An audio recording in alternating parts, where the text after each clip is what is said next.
You're listening to the Electronic Media Collective Podcast Network. Yeah, it's a mouthful.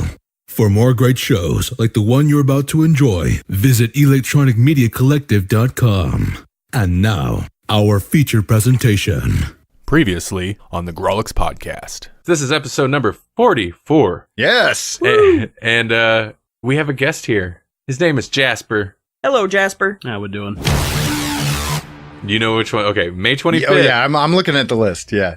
Baywatch. Oh, God. I don't know, man. Yes. Although I think if the Hoff does show up in Baywatch, he has to, like, be driving Kit into the water, and then he just dies in the car.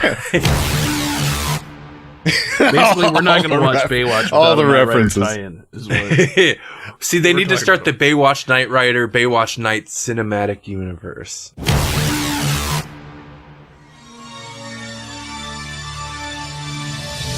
In a world where film studios have pillaged every young adult novel, DC'd every comic book series, and Frankenstein every silver screen monster in search of the next movie mega franchise. Two nerds, two movies, one cinematic universe. This is Randy. And this is Jasper, We watched two movies. and they were horrible.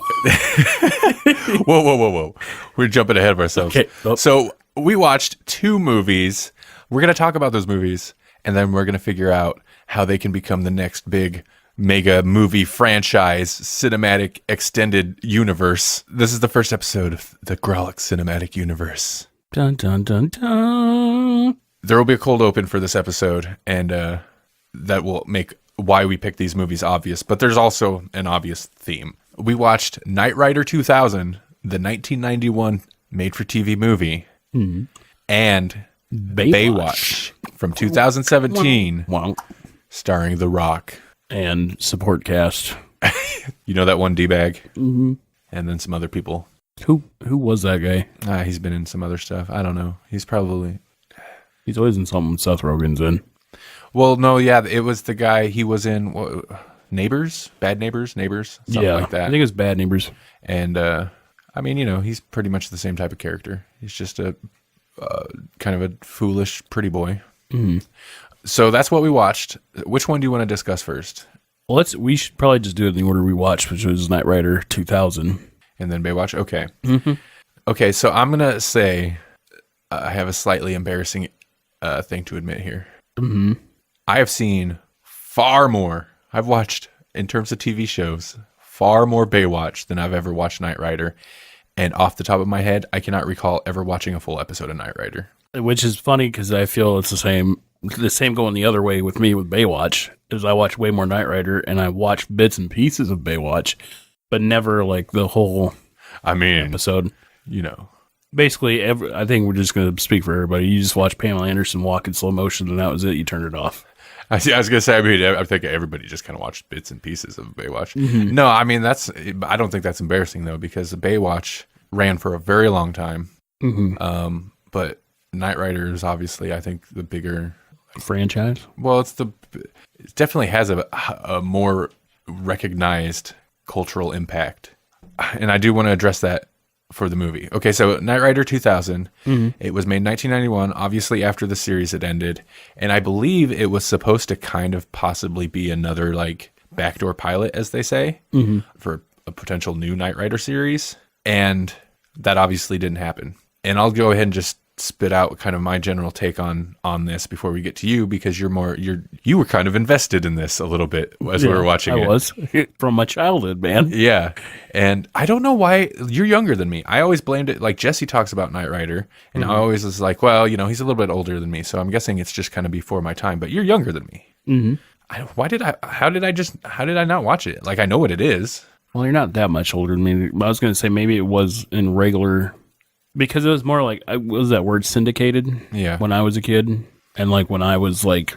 But did it hit cable? Because... No, I watched it on regular Fox 42, which is which we watched it on.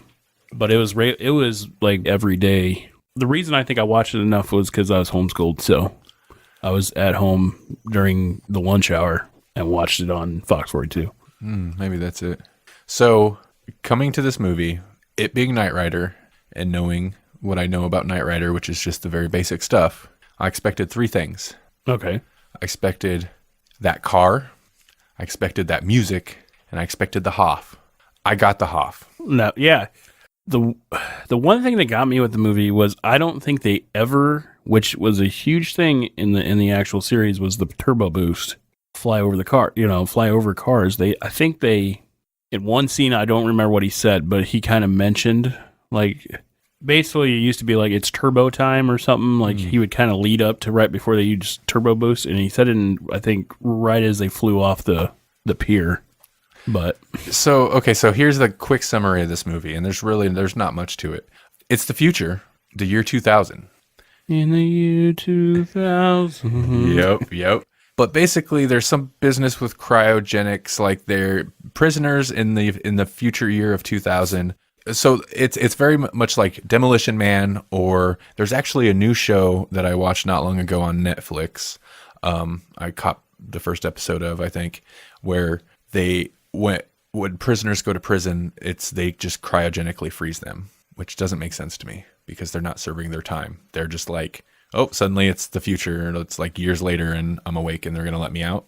Like that's not rehabilitating them. To me that was weird because, like, okay, we cryogenically freeze them. They have parole dates, so we're basically preserving killers and stuff to then therefore get paroled. Released. They make at the end of the movie. There's a comment on it.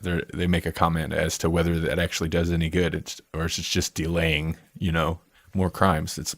Yeah, but honestly, this cryogenics thing has nothing to do with anything. It's there to bookend the movie. You start off with this guy getting out, and then at the end of the movie, they're putting another guy in. Like it's not really there other than to maybe establish that it's the future, because the year 2000 looks a lot like the year 1991 for the most part. Yeah.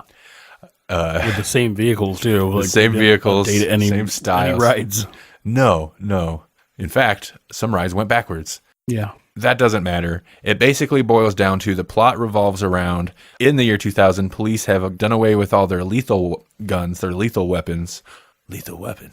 And they have ultrasound. What did they call it? Ultrasonics? Ultrasonics. Yeah. No, it was actually ultrasounds. Yeah, they have ultrasound. Ultrasound. Which is basically like a little sound pistol that sometimes incapacitates them, but most of the time it just knocks them down, then they get up and keep running. But real guns, specifically real pistols. What kind of pistol? It was just handguns. Just regular handguns? Yeah, basically they look like 1911s or... I only ask because I know you... I figured you'd probably know. That's another thing that got me. Why is it just handguns? Like, no one saved, like, assault rifles or shotguns. I think specifically it was because they were, like, police issue style handguns, Yeah. But those not only start popping up, then, like, there's blatant attacks on cops and stuff. Yeah. And we're just going to go full spoilers on this because, trust me, it doesn't matter.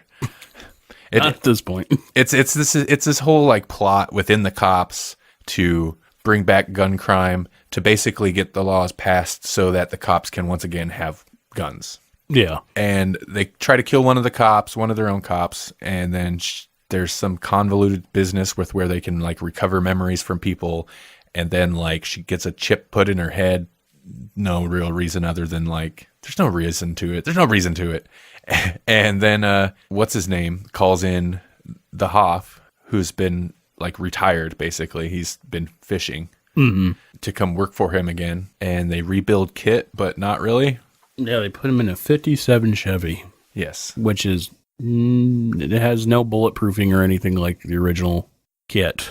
So it's a 57 Chevy. It's not any like. And when we were watching it, I was like, why that car? And you're like, well, you don't like that car? I'm like, no, that car's fine. It's a classic, but why that? It's not cool. Like, it's a nice car. And I mean, but it's not like 80s cool. And I realized 1991, although you wouldn't be able to tell from the hairstyles, maybe they didn't feel like that 80s style car was cool anymore. But like the Knight Rider car was cool. And that thing is it's a 57. It's like classic for its own reason. It's kind of like what I always think about police cars. It looked authoritative, and it looked mean, and like kind of had that stealth bomber look. And then you put him in a bright blue 57 Chevy. Yeah, it made no sense. Like, yeah, I didn't get it. And then whatever, there's a plot. The bad guy's office is in a lobby of some building. It's clearly a lobby. He's got a table set up in it. He just like went to a hotel. Was like, can I use this lobby for my villain meeting? Like it's clearly like, they have a meeting at one point, and it's clearly you even mentioned it. Like there's the front doors of a building, like right there. It's like that's not an office. That's clearly a lobby. I think what they tried to do was basically make it. I don't think they had like the conference room look that new movies have, like the huge long table. So they're just like, let's have it in an entryway. Yeah, I mean, I think it was just like this is like it's a big room and it's got cool architecture, but it's like, which I get, but it's clearly still a lobby. And I was going to say maybe shoot it from the other angle so you can't see the front doors, but then you could probably see the reception area to the freaking whatever building it was or the bank or whatever it was. Just some receptionist staring. Just, what are you guys doing here? They come here every other day. They come here every Tuesday. That guy smirks again like that. The one guy at the end of the table gets mad and ineffectually pushes papers off the table. That was funny. And they never really said why, like, he can't get stressed out. I didn't know if that was, like... Was he the guy that got out of jail at the beginning? That's what I was going to ask you. Was that... because some guy got... I feel like the guy that was in there didn't look like him. And I feel like they was just, like, and release, and then nothing. Was it just to set up the premise of this cryogenic thing? That I think so. Because, remember, they say midway through the movie that he got out of cryogenics. The lady let him out to basically push these handguns. But who was he? They never say. So we open the movie by watching some random criminal get out of cryogenics, in which we never follow up on again. Mm. Huh. I didn't think this was a good movie. I didn't hate watching it. Like, it wasn't painful. And it's not the kind of movie where you can necessarily crack jokes through the whole thing. Yeah. You can crack jokes through a good chunk of it, though, because we did. Like, there was some entertainment there. The new kit, the 2000 kit, looked stupid. And that sucks, because I've always loved the way Kit's Trans Am was. Mm-hmm. And then the Mustang in the 08 version. But wow. And you got no... You got no cool Knight Rider music? If I think back, I don't even think the little what we used to call the ultrasound sound when the thing goes back and forth. The little light bar. Where it does like, I don't even think that does. I didn't even think they did that. No. It was like they basically, like I think you were saying, they tried to basically reboot the series, and they just took everything that made Knight Rider, and it was just like, yeah, no, let's try to restart. I was disappointed in that. And for the most part, like, you can tell it's a TV movie. It was like, it felt like an uninspired TV show. There just was no, like, hook to it. There's no grab. It seemed like they were in the same 3 or 4 locations over and over the whole movie. And, just now that I think about it, it did feel like they were in the same area. Like, even when they're driving around, it just felt like they were driving around the same area. I felt like in the chase scene, they were doing a circle in the neighborhood. Yeah, with Chevy Luminas, which is hilarious to me. Yeah, you kept mentioning the police vehicles. Yeah, because they were probably 1990 Chevy Luminas. Now, with what's funny about that, even though I know you don't or not really into cars, they had 2 Luminas. There was the sedan version and there was the van version, and they drove both of them. The smaller police car was the Chevy Lumina 4-door, and then the other one was the Chevy Lumina van. I was like, either they signed a deal with Chevy. Probably. This is what we got, guys. Like, not super cool looking. Yeah, they looked atrocious. Mm-hmm. But again, it was, in the 90s. That probably was like, my God, look at those cars, Ooh, really? Mm-hmm. Okay, so eventually, because there's another car, that kind of gets underutilized because it almost felt like they were setting this other car up to be the villain, like the car villain. Like you and Jesse had talked about, there was Car or whatever. The Knight Industries automated roving robot. Yes. Because there was another car here. It was the whatever 4000. Kit is basically the Knight Industries 2000. That's why his name is Kit. You have the 2000. Now you have the 4000. So is he like Kift? You know what I mean? Like... But it talked, it like had a voice and stuff, but they don't hardly utilize it. They did hint, like I kind of thought it was interesting is the one time they take it for a test drive before it gets turned into Kit later, spoilers, at the end of the movie it gets turned into Kit, a deer runs out in the road and it doesn't try to swerve to miss it.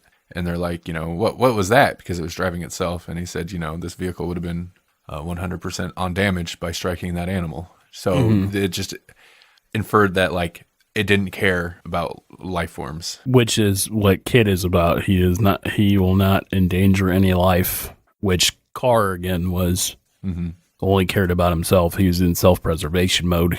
So I kind of thought there'd be some type of like head-to-head between those two vehicles, between Kit and the 4000.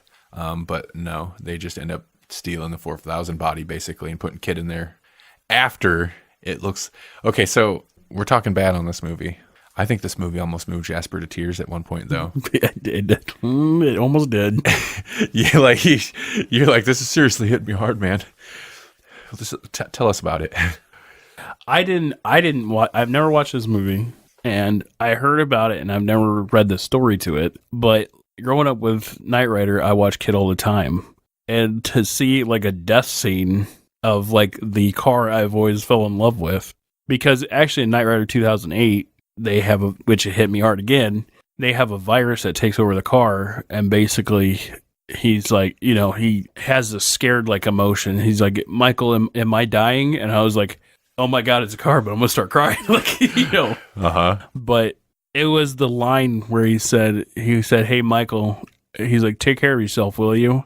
And I was just like, oh, okay. That was a little too much for me. So yeah, at one point they end up driving off a pier, and fortunately the cabin is airproof or watertight, and there's like 30 minutes of air in there, but the water somehow gets into this the CPU cabin compartment. Is waterproof, but the electronics are not. Yeah, which are in the engine. Which seems like you think kind of a flaw. You was thought about that. Yeah, it seems like a flaw. Like, let's make it waterproof, but not the computer brain that like controls a lot of this stuff. Okay, whatever. Yeah, exactly. Did you think he was going to be gone for? Well, then, and I'm assuming this guy's important. He seemed pretty important to the show, but who's the guy that he works for? The gray-haired guy? Sure. Yeah. Now I forgot his name. Obviously not that important. No, he's the head of the I think it's called the Knight Institution, if I can remember right. He's basically the head of Knight Industries. He's Wilton Knight's, I think, either partner, and Wilton Knight died in the starting of Knight Rider, and he was sent out by Wilton Knight to go get Michael or find someone like Michael. But he is I cannot remember the name, and it's usually pretty easy. He was basically Michael's mentor through the TV show. That's why his death scene's a little hard. See, yeah, no. So they follow up Kit's death scene, which we don't actually see how they get out of the water, but they do obviously get out of the water eventually, with this guy being murdered. And I look over and I was like, man, so is that pretty heavy? And you're like, yeah, the death of Kit's really hitting me. And I'm like, oh, well, this guy means nothing then. Yeah, I mean, he was a big part of Devin Miles. That's what his name was. But he was the head of the industries. Anyway, I really thought it didn't really hit me hard in the movie that he died, because I thought basically I never watched the last season of Knight Rider, and I thought he did die. No, you thought he was gone already? Yeah, I thought he was gone already, for one. Two, like I said, though, as a kid, I was so stuck on the car. I wasn't really stuck on the Hoff being Michael Knight. I wanted to be Michael Knight, but I was more like... But the car is the thing. The car is the thing. Yeah. Yeah, and that's why I didn't like Knight Rider 2008, because they started focusing on Michael and not the car. I'm very curious, and I think we'll get a taste of it, of the difference when we talk about the next movie. But the difference between talking about something like this, Knight Rider, where you know history of it and you were a fan of the series, versus some other random crap movie that we will talk about in the future, I'm sure. Like, I think it's going to be night and day. Oh my God. That was seriously, I was not trying to set up that bad pun. It just happened. I will say this movie did something kind of right, and I was slightly impressed with the writing. Well, only in this one part. Now, I did like some of the sci-fi stuff. There's sci-fi elements, just enough, I guess, so that they could sell the idea, which I think is what the cryogenics thing was more about than any kind of like important plot point or anything. It's just like, hey, it's the future. I mean, everything looks the same, but it's the future. There's some cool sci-fi ideas with recovering the memories of people from their brains, and they did put one of Kit's memory chips into the chick's head, the cop that got shot. Now, here's the thing with that, too. So, they kind of said at first that the memory chips were to just remember things. But then she starts kind of acting like Kit. Like, I thought it was interesting because her personality changed after she got shot. So I think that was part of it. But that almost felt like it was more tied to the memories, which she eventually recovered anyway. To get back to what I was saying before, the one thing they got kind of right is there's the big showdown. We're going to fight this guy like in the mall. mm-hmm. He has an actual gun. And then Hoff and police, well, she's not a police anymore, but the lady are chasing him down, and they have the pew pew, the sound guns, the ultrasounds. He's got an actual gun, so he can actually do damage. I think they even shoot him at one point. It just doesn't really do anything. Those things seem so pointless. But at one point, she gets an actual gun, and that's what stops the bad guy. And it seems like she's going to blow the guy away. And then he goes to pull another actual gun. So I'm like, oh, he's going to pull a gun, then she's going to blow him away. And I'm thinking in my head, I'm like, the whole point of this movie is like, real guns are bad. If they resolve the conflict by using a real gun, aren't they proving the point that the bad cops were trying to get across anyway, is that we need lethal force? They actually ended up not going that way. She put the gun down, and I think the Hoff hit him with a sound gun, and then punched him or something, but the bad guy ended up falling down onto... Yeah, basically ultrasound pushed him off the railing. Yeah, so they didn't kill him with the lethal weapon. They killed him with the less lethal weapon. So I doubt that's a comment. But what I'm saying is, it felt like they were going to resolve the movie using a lethal gun, which kind of felt counter to what the point of the plot was. Yeah. And they ended up not doing that. But they still got to kill the guy. So I was kind of impressed that they thought that hard about it. That's why I kind of give it to them for like showing that, oh, this is going to prove their point. Like they need lethal force. And then, oh, wait, hold on. He's got one. You know, the non-lethal way of taking things. Because I almost thought was that when they started producing tasers? But I thought they had them before then. I think they did have them before then, but they weren't as widely used at that point. And also, I mean, they do have basically sound guns now. So that's kind of ahead of its time. Right. I'm not sure what else to say. It kind of ends with, they put Kit in the new car. They drive that around a little bit. Can we talk about Kit's like weapons system or whatever? Yeah. To where he's like, you know, I'll disable them or whatever. And then you don't see anything happen. And guys just fall over. What is that how it was in the show? Yeah. Well, because in the show, he's got projectiles that are under the headlights. Like because on the Trans Ams, there's like little slots under it's air vents. But basically, all his weapons are right there, so he can shoot like sleeping darts and whatnot. But also, he can EMP other cars. And that I get. Like I can get behind them doing that without having to do an effect. But he knocks several people out. But you don't see anything. There's not a flash. There's not a projectile. There's no little. It doesn't go to the grill of the car and you see a little gun hole open. Just nothing happens. It like targets it on the little screen and then they fall over. It's like I think what they try to do. They've done this. They did this kind of in another Knight Rider which is weird too. Why they didn't use an effect, but he can kind of either pump up the radio frequency to immobilize you, basically attack your brain, or he lets out a sound. The car lets out a sound that basically messes with your balance. But can we talking on that point? Can we talk why the heck that Scotty was in here? Because there was no point to that. No, like they were chasing. So did that just establish that Kit's not quite all there? He doesn't have all of his memory. Well, yeah, they were trying to say that, and also. They come across... They were tracking a bank account withdrawal, and he was withdrawing something, and then suddenly they're like, oh, it's Scotty, Star Trek, and then... Yeah, so they move up on this guy from the ATM, and they're like, and you know, that's the guy, or something, that's a guy, you know, they need to take him in, so he hits him with the whatever that incapacitates a person. Which is, I think at that point was supposed to be the sleeping dart. There's no visual indication of this. You hear it auditory. Oh, God. And then he's down. Weird. But then they get up there, and yeah, it's Scotty from Star Trek, and he's giving all of his lines because he's like, well, incapacitated and kind of like out of it, and he's like, beat me up, and blah, blah, blah. And like, what? What's happening? It was weird. What is happening? I was thinking, though, that would be right about the time that Star Trek was taking off with movies? getting ready for TNG. Oh, yeah, probably. But I mean, why would you even put him in there? He was available. What's that guy's name? James Dugan, I think, or something? No. They called him by his actual name, and I'm just like, what is this? What's going on here? James Doohan. James Doohan. It's just a cameo, but it's so goofy and like out of nowhere. You were actually like, what is this? What is happening? What is happening right now? It just didn't make any sense to me. It had nothing to do with the story. Just a goofy cameo. He was available, I'm guessing. You know, they can't get Shatner because at that time he was big bucks. Yeah. The new car. Not good. Let's not ever talk you about hated it. You hated it. It looks stupid, I think, but I don't think I hated it. It reminded me of every new car we have out where they try to do like the old look, but then just totally just crap on it.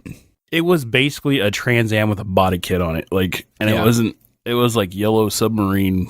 Even though it was red, it was like a yellow submarine body kit because it was huge. It was pretty big, yeah. Yeah. But it was like kind of curvy and sleek, like, you know. I mean, to be fair, if you're going for a futuristic car, they weren't that far off of the design, but it was ugly. There was some really weird decisions. I think it was either the Trans Am or the Firebird, which is what that car was actually.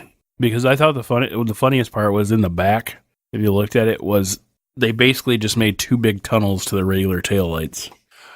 So that's funny. Yeah. Anything else to say about it? I don't really have anything else. It was not good. It was pretty bad. Like, I mean, it wasn't, like I said, it wasn't painful necessarily. It was kind of dull. My plan is get Netflix and then watch the original Knight Rider. Is it on Netflix? I think so. Well, I'll say this. If you want to watch Knight Rider 2000, good luck. Yeah. It's not streaming anywhere. You can't, I mean, if you want to watch it in Russian or in Spanish, you could find it on some pretty shady sites, but this was very hard to track down. Mm-hmm. 5 out of 10 would not watch again. Do you really do we want to do ratings? I think we should. Okay. I've already rated this on Letterboxd. It was kind of a heads up. Jesse caught wind of it because my Letterboxd automatically tweets when I rate a movie. I gave it 1 star out of 5. Oh, jeez. So if you gave it 5 out of 10, so that's 2.5 stars, 2.5 stars? I would say I would give it a full 2 stars. 2 stars, okay. 2 stars.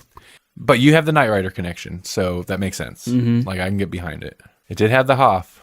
It did. Now, from the streets of 2000, some random, probably Canadian city, to the beaches of 2017. We also watched Baywatch, the remake. Well, it's not a remake, the movie version of, based on the TV show.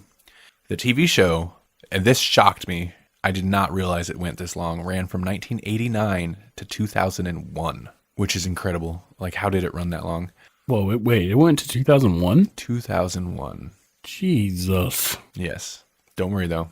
I know where you're going with your pitch, and it still works. Yeah, this has The Rock, and it has, I should look up his name, but I don't really care to know his name.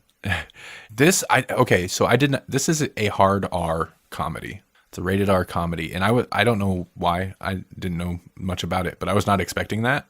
I figured it'd just be kind of a goofy comedy. I didn't think they were going to go hard R with it. But yeah, I mean, it's kind of more parody than anything. The story doesn't matter. Like, seriously, it doesn't matter. What's there is cookie cutter. You know all the beats. You know what's going to happen. You got this young party animal punk kid, disgraced Olympic swimmer comes in, and then Mitch, who was the Hoff in the original series, is the Rock, of course, and he's like the most perfect everything. Everybody loves him, and he saves everybody, and it's just so dumb. I felt like the story didn't mean, like you said, didn't mean anything because it felt on my level, it felt like a parody of a parody of a parody, right? Of a parody, right? Like it just felt like Baywatch characters kind of being made fun of, like so. Well, this started going through my head while still watching the movie. I'm like, oh, this story is terrible. Like, I wasn't expecting. Oh, okay, so we're down on this movie. I was not expecting anything, but watching it, and I'm like, God, the story's so bad. Like, it's just so cookie cutter. But then I'm like, but it's a 2017 movie based on Baywatch. Like, for the most part, I can already hear the responses of, it's Baywatch, dude. Did you expect a good story? Like, what were you thinking? But I mean, still, it's essentially a party movie, though, from the beginning, it just throws you into like, here's these characters. Everybody's like cracking jokes, having a good time. It's a lot of fun and this and that. And like, it just carries that through the whole movie. You're not worried about any characters. You're not worried about any of the threats. I didn't expect the really like juvenile, what's the word that I can say that's not, that I don't have to Grawlix, but I'm going to have to Grawlix it. It's a bunch of jokes. It's just a bunch of jokes. It's that level of like comedy. Mm-hmm. And I will say though, there's some chuckles. I laughed at a couple things. They throw a lot of stuff out there. There's a lot of attempts at humor. It's just most of it's so bad and eye rolling. Some of it's kind of funny. And overall, I feel a little dumber for watching it. I would have to agree. It feels like a Seth Rogen comedy without Seth Rogen in it. What is it about Seth Rogen then that elevates it? Because he does the same kind of comedies, right? Like it's a hard R-rated comedies with jokes, but it doesn't feel as lame when Seth Rogen's in something like this. Like somehow it usually... I think it's just him. I really do. I think it's like his acting is just enough. Maybe the people he usually works with. Mm-hmm. Yeah. Usually James Franco.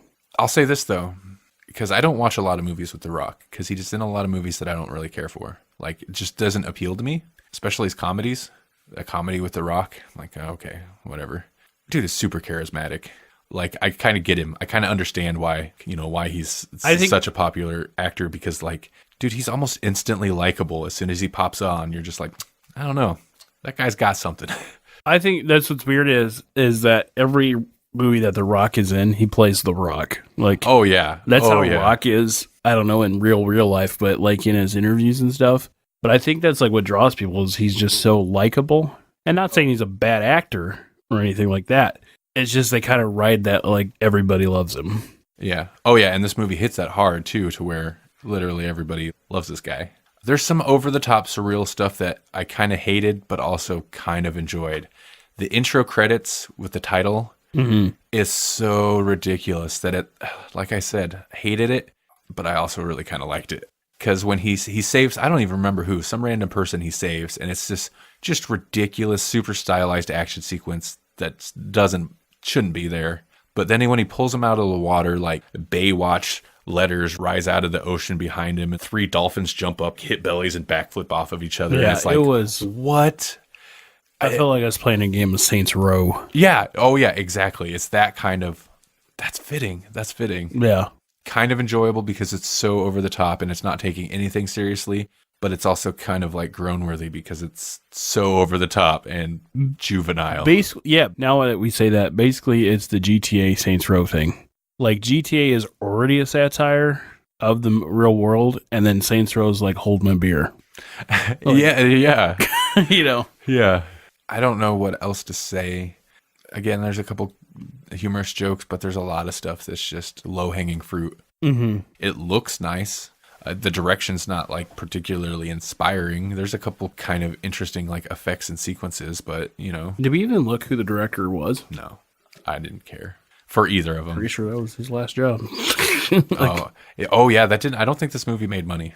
I don't think it made money. What's bad is I think it would have been better if Kevin Hart was in it, like Rock and Kevin Hart. Well, they did that though, didn't they? It's called Jumanji. Oh, was he in Jumanji as well? Yeah, didn't they do though? They did another movie, yeah. But yeah, where Kevin Hart, or not Kevin Hart, where The Rock was like a fat kid when he was younger, and then he grows up and he is The Rock, and yeah, it's a CIA movie. Yeah. See, The Rock. I mean, it might be entertaining, but man, that's just not my speed. That's not my thing. All right, well, what do you rate Baywatch? Like, I kind of feel bad. No, I don't feel bad. I think we've spent more time on this than we needed to on Baywatch. So the problem is, with 5, it's hard to say. With only 5 stars. Well, if you need to, think of it out of 10, because it'd be the same thing though. But yeah, I would say 2.8 stars. Really, almost 3. But I don't want to give it like a half. Why not? I don't want to give it a full like half rating. Other than 2.5 is technically half rating. Yeah, 2.5 is lower than 2.8. You don't want to get it. You don't feel like it deserves a full half rating. Well, that's 2.8. What I mean. And now I thought about it, so I'd give it a little bit over half. Half of a good rating, because I thought the jokes were funny. Okay. Again, it's just The Rock. The Rock sold a lot of the jokes for me. Mm-hmm. But yeah, that's what I would say. So your final answer is what? 2.9 out of 5. Did you just say 2.9? Yes. Yep. I don't think you understand star rating. Like, you almost get 3, but don't. You started at 2.8. Okay. Then you went 2.5. Right. Then you went final answer 2.9. I said technically 2.5 is half of a 5-star rating. Yes. But I was like, well, now I'll give it over a little bit over half. But you don't want to go to actual 3. I don't want to give them 3. They got 2 stars, and then the little tip of the 1 star is just slightly not gold. So you give it 3 stars. Yeah, we'll say 3. Jeez, just because you can't handle 2.9. Is 10 points, is 10 not enough? Like, you have to break it down farther than that? No, well, I mean, just saying 2.9, 3. We'll give them 3 out of 5. But now you gracefully gave them a 3-star. I didn't. You did. I said 2.9. Okay, that's interesting. Mm-hmm. Baywatch gets 2.9. Uh-huh. Knight Rider 2000 gets 2. Yeah. Okay. Knight Rider 2000, just the production was just not there, like, at all. Like, that was not a movie. It was a TV show. Yeah, I mean, really. I agree with that. I would give Baywatch 1.5. 1.5.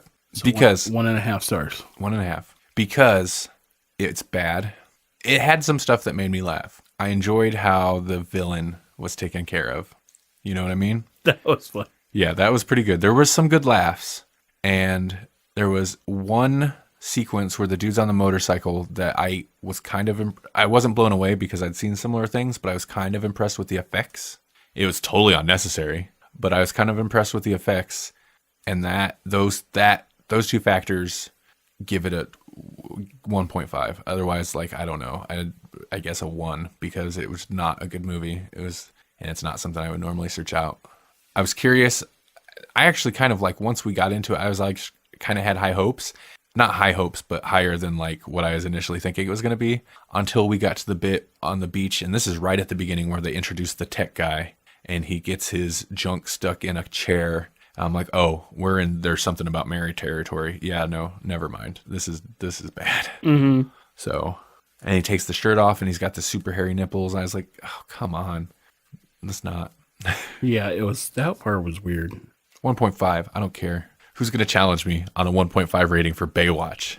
Well, I didn't think anybody was going to challenge me on a 2.9, but whatever. I wasn't challenging you on the rating, although that's a little higher than I would have given, obviously. I was challenging you on the technical aspect of the rating itself. It's just because 2.9 is like almost there. Okay. But didn't get the full 3. Fair. Now, Jasper, it's time for the main event. Main event. Baywatch 2017 maybe didn't get the numbers the studios wanted, but they just have a feeling, if combined with the right property, this could be a multi-movie deal, franchise spanning the next 12 years. They're going to schedule movies out up till 2029. Pitch to me, or pitch to the listeners, the Baywatch Knight Rider Cinematic Universe. Okay, so hold on, I gotta get situated for this. Okay, so this is what I think.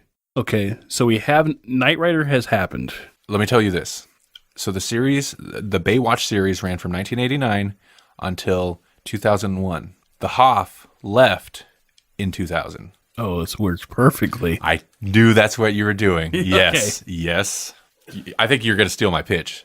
That's all right. So there's only one way this really can work. So what happened is you have Knight Rider. Okay, he serves his time as Knight Rider. Okay, he goes into a slight retirement, but he feels that he still needs to save lives. Of course. So he gets a job as a lifeguard. Oh. Okay, steadily climbs the ranks to the top of the lifeguard tower, and then he does that for a couple years, right? Mm-hmm. Does his Baywatch thing, goes back. Okay, you ready for this? I'm ready. He goes back, gets ass back, basically goes and he's like, you know what, I'm going to fully retire this time.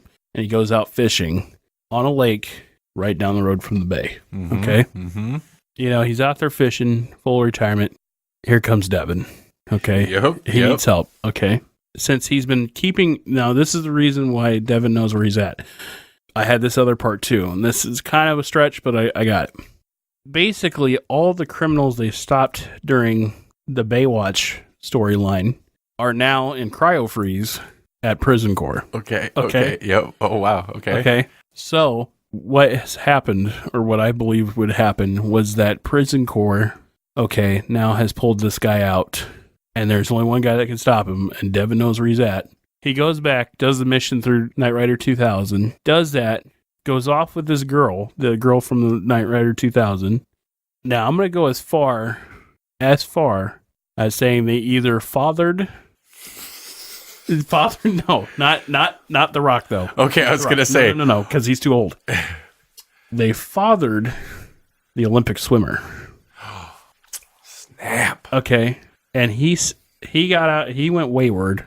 Basically, the Olympic swimmer becomes a swimmer because he's always on the beach after he's retired, because, the Hoff could never leave the bay. No. Nope. The Hoff trained The Rock to be the lifeguard he is, okay?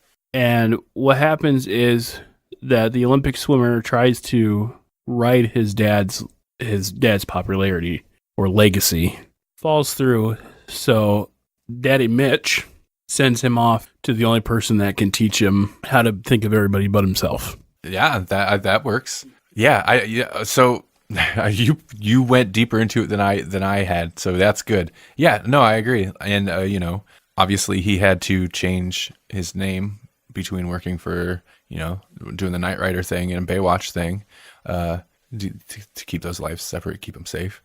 He doesn't tell the Knight Rider guys about his Baywatch policing type activities or whatever it is. So, question. Yes. What's the next movie in this franchise? Give me a little, where can we go with this? See, now, are we counting, the problem here is, are we counting the new Knight Rider? Or can we use parts of it? We can. I mean, we could do whatever we want. This is our cinematic universe that the movie studios will have to pay to buy each property. Yeah, well, okay, so what would happen, what we would go from here is, for one, you need a name. So either you go Night Watch or Bay Rider. This is the thing. This is what I think would happen, although really stupid, but I have to say it. So either Mitch takes back up his thing, lets him know that his real name is Michael. He takes back up his, Knight Rider activities? No, his bay watching. Okay. And they turn Kit into a lifeguard vehicle. Okay. Is it gonna be a jet ski or one of the four-wheelers? No, it's gonna be Kit with lifeguard paint on it. It's gonna be the Trans Am, like the original, with two of the lifeguard buoys on the back fenders, right? And painted with lifeguard down the doors. Now the new car, though, Jasper, that new car could ride on water. See, that's true. It could drive on water. But also, let's just say not the Trans Am. Let's say the Mustang from 2008. He can go submersible. Okay. Okay, so that'd be a really stupid ending to Kit's life, and I would be a little bit hurt. But is it that then The Rock runs the bay, but then Kit helps out with the high-profile cases? So is the next one basically the Avengers, to where we've seen Michael / Mitch, and we've seen Mitch, The Rock, and the kid. Is this where they all come together? Yes. And Kit, they all come together to fight an even larger threat? Yes. Yeah. I don't know at this point what it could be. I mean... So in Baywatch, the threat, the villain was basically buying up all the property and moving in, what do you call it, Yakka? Flocka. Drugs, and selling drugs through there, or trafficking drugs through the bay, and had all the local officials bribed and stuff, which is not too far off of the kind of plot that Knight Rider 2000 had, to where it's just like corrupt cops. And I had just the worst story plot in my mind just now, and I just played the whole movie in my mind in like 4.5 seconds. Let's hear it. Oh my God, I can't even believe I'm saying this. Okay, so you saying them buying waterfront got me on this here. Okay, I forgot the actual process of making glass, but sand is involved. Yes. Okay, I think it's, and heat. Okay. Yeah. So let's say this villain, the new villain, makes a machine that basically is going to heat up the sand and turns the beach to glass. Okay. But it's like razor sharp glass, so no one can use the beach. Okay, yeah. So Mitch has to bring it down. Okay? Of course. So what happens, a bunch of storyline, yada, yada, yada. Okay. But the way that it's brought down is Kit basically refracts his laser so that it bounces off the beach and hits the heat machine and blows it up. I love it. I would watch it. It was bad. The laser. You had me at the laser. Or bouncing the Like laser. they have off to the find beach. a part on the beach where the refracting of the laser will optimally work.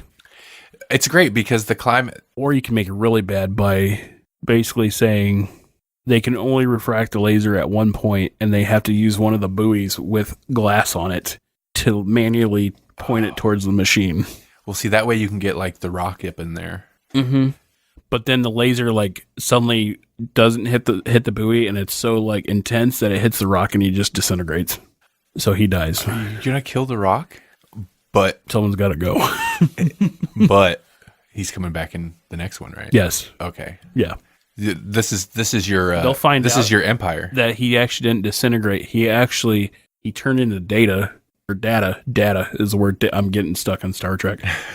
He turns into data. He wasn't incinerated. He was computed back into the car. Okay. Okay. Okay. And now he's Kit. He's Kit. Mm-hmm. Is it like him and Kit stuck together, or he's just Kit? No, he basically I'm sold. he basically his mannerisms and stuff. And oh my God, I can't believe I'm saying this. His mannerisms and stuff get caught in the car. So like when The Rock does the eyebrow thing, one side of the fender kicks up. Like, like that's how he comes back. Dude, that's getting better and better. Basically, it's like Jarvis and Ultron, and they're in one car. We could even do little debate to change.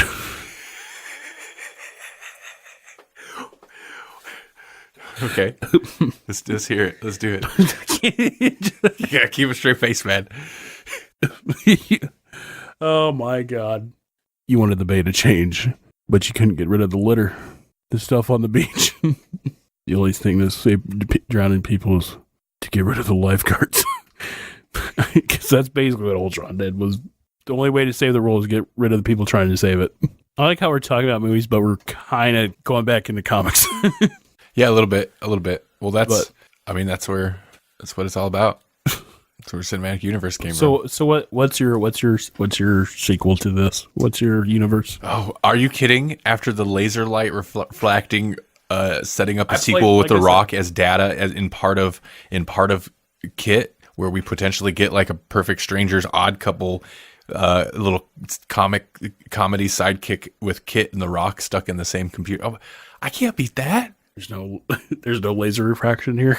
Dude, how can I? Are you serious? You just pitched. You have millions of dollars. You have a check for $30 million written to you already, and that's just a down payment. Like, you've won the studio over. How can I beat that? There's only two people that I believe would make that movie work.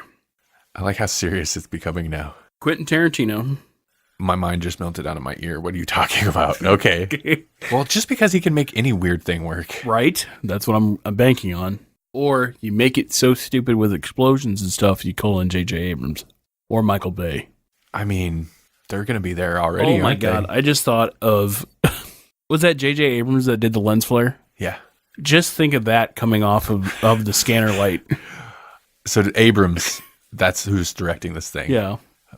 A beach full of glass, there's going to be nothing but lens flares. It's going to be spectacular. Now, in my rendition of this, or my version of this, I really wanted to incorporate Star Trek because of that Scotty cameo, but I couldn't find a way. I mean, he's there. It was Scotty. It just made no sense, man. In all the cameos of cameos, that one just didn't make sense to me. I mean, who would have made more sense? I love Scotty, I love Star Trek, but people do, and that's why he's there. I just think any cameo I is felt weird. it was kind of in the middle, and I felt like that was to keep people engaged in the movie. It's like, wake up, it's Scotty, and then just be like, this movie sucks. Yeah, Like I don't know. It just baffles my mind that he was in there. I know. Like, I almost legitimately thought when they went into the lake off the pier that maybe the Enterprise would have like teleported them out or beamed them up. Like, that's how weird it got for me when I saw Scotty. I was like, what the hell is he doing? What the hell is he doing here? So there's an interesting thing. Like, both movies have people driving vehicles off of a pier. Both movies have the Hoff. Can we talk about the Hoff's voice? Yes. Because that really struck me. Because watching him from 1991, in which his voice was oddly like kind of high pitched and he's cool, right? Like people think he's cool. Is he really cool? Because like his voice, like his acting is, he doesn't have like, it's not like he brings bravado to the screen. You know what I mean? Yeah. I mean, I guess maybe he looks it a little bit, but like his voice and stuff, like, you know, whatever. I'm not like making fun of the guy. But then my point is, then you juxtapose that to, well, 26 years later. Okay, I understand some time has passed. But he shows up for a cameo in Baywatch, and he's doing the Hasselhoff radio voice the whole time when he's talking. He's not in it very much, but what scene he is in it, like he it's just so like such a put on voice, and like watching that directly after his 1991 performance, it's really weird. I mean, he knows it's a parody, so like, does he just parody himself now? He's huge in Germany. Like the Germans love him, but the things he does for like German commercials, he kind of does the radio guy voice.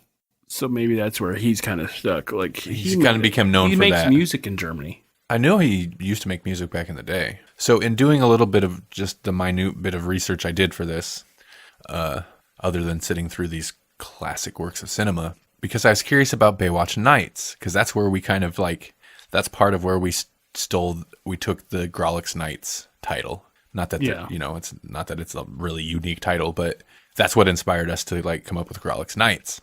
Was Baywatch Nights, and I remember watching it and thinking, well, this is ridiculous, but it was kind of interesting reading up on it. So they did 2 seasons of Baywatch Nights, and he was in it, and it was more of a directly like film noir detective mystery thing, because they were kind of doing that on, they weren't doing film noir, but they were doing like detective work on the beach anyway. Yeah. But apparently season 1 did not do so well, so they retooled it for season 2, and they were doing vampires and aliens and stuff. I don't remember that at all. So if this is truly an extended universe, I mean, we could pull in some aliens and some monsters and stuff. Like, it's in the canon already. See, we gotta figure out a way to put Star Trek in this, because Scotty's there. And you know what though? They may address him as his actor, as his like the actor's actual name. He's only delivering lines from Star Trek. Because, you know, he's dazed or whatever, but like he's Scotty. Yeah, I mean, and that would fit right into a Star Trek storyline where, say, the actor gets beamed out and then the actual Scotty replaces him. Swaps in. But okay, but we're bloating the universe. We have to at least get to 7 movies of Baywatch and Knight Rider before we can Bay Rider 7?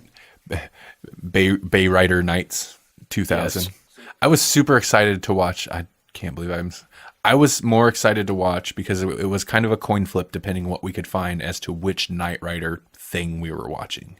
And once I discovered there was Knight Rider 2000, I got super, and furthermore, that it was made in 1991, I got super excited because I love watching futuristic sci-fi movies that take place in years that have already passed us, like that we've already passed. And we're 18 years past 2000. So that's pretty disappointing though. I mean, usually it still at least seems like the future in these movies. Like you watch Escape from New York or something, and that happened in 1997 or something, you know, it was made in the 80s, but at least it still seems like a future. This didn't look like, this looked more like the past than, I don't know, this looked more like 1991 than 1991 did. Well, I mean, you sold me. You blew any pitch I had out of the water. Like you kind of like, you took this cinematic universe. I've been thinking about this since Friday night. You are the Bay Nights writer 2000. What was it? Wave Rider Bay Nights. Wait, where'd Wave come from? Bay Night Watch Rider 2000. Bay Rider or Night Watch? Both. I mean, we have to do a couple. I feel like if it was like an Avengers setup, it has to be Night Watch. The movie with the lasers. Which movie is that? What's the title? Night Watch. That's Night Watch. So then Bay Rider. No, it'll be Bay Rider: The Search for Mitch 2 or The Rock or whatever. Like Night Watch would have to be like Night Watch in the Tower of Glass or something. Or we're going like some Harry Potter titles. Night Watch in the Tower of Glass. Or no. I put way too much thought into this. Okay. Well, anyway, my point is like you took a hold of this cinematic universe. You are the cinematic universe's Zack Snyder. Or Who's the Marvel guy? The Disney guy that overwatches all the Marvel movies?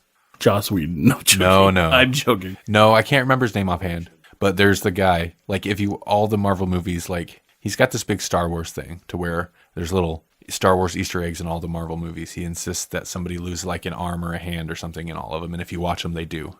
So you'll be that guy for this Baywatch Knight Rider universe. Mm-hmm. Well, this is your baby then. We are all counting on you. We expect big things. You better get on it. Hoff is looking pretty old. Right? He is looking like freaking Jurassic era. To be fair, though, at the end of Baywatch, there's his second cameo. He's sitting there with The Rock. And he's shirtless. Not The Rock, the Hoff. And he's got old man body, but he's looking pretty stout. And he even cracks a joke about, does he look like a tiny guy next to The Rock? But not really. He doesn't look ripped, but he's not like no little guy. I believe he's as tall as The Rock. Yeah, like he ain't no little dude. I wonder if that makes him feel weird being old and you see The Rock in fine human form. But yeah, you wonder if that was kind of like... He doesn't have a shirt on and The Rock does. So I'm sure if they were like, hey, David Hasselhoff, you want to do this scene? And he didn't want to take his shirt off, he wouldn't. Like I said, it doesn't look bad for an old dude. I mean, he's just It looked like he old. tanned way too freaking much. It looked like he was wearing that like spray-on stuff. He always kind of looks that way, though. He has at least since the 90s. He probably does a spray-on stuff. Yeah. I would believe. Too much time on the beach. On the watch. The Baywatch. That's one thing. Like, I had forgotten a lot about Baywatch till watching that movie and been like, whoa. Suddenly, like, it occurred to me how much Baywatch I'd watched. I'd seen quite a bit. I had no idea it went for like 12, 13 years. Right. I didn't even think it made it to the 2000s. I thought it was in the 80s. No, it was definitely dying out, but... We should pitch our own ideas. And at the end, who gets the deal? Who gets a movie deal? I like that. Except you won this one. You get the deal. If me and you were pitching our own ideas for Cinematic Universe, I'm listening to your idea and then be like, give it to him. And then as soon as they hand you the check, I'll turn to you and be like, dude, can I have a job? Yes, right. Do you need like I don't care, man, like a key grip or something? Like, do you just need somebody on set? Cameraman, anything? Yeah. Guy that pushes the cameraman on the little cart thingy. Boom operator. Come on. Okay, so yeah, that's not a bad idea. I like that idea. Like, you had this one on lock. I mean, should we also put up the idea of getting us a list of movies to watch? Now, here's the thing. Because, on Grawlix Podcast, we do the pull list, and I like the pull list, but I don't want this, like, never-ending list with movies that are on it that I'd like to get to someday, but we never do. So I want to keep it a little more loose than that. Sometimes, like, if we have, like, a really good idea, like, this movie and this movie, and we're both like, oh, yeah, that'd be great, then we can have the freedom to do that. And then other times when we're like, we have no idea, hit the random movie generator website or throw it to Twitter or something. Mm-hmm. Once we get more feedback on the show itself, we could kind of play that by ear. Right. So, listener, if you have a suggestion on that aspect as well, let us know. I've been Randy, and you can follow me on Twitter at Randall Sylvie or at Grawlix Podcast. How about you? Well, this has been Jasper. You can follow me at Ninja Monkey on Twitter or at Ninja Monkey on Instagram. There you go. Until next time. Until we meet in the extended universe again.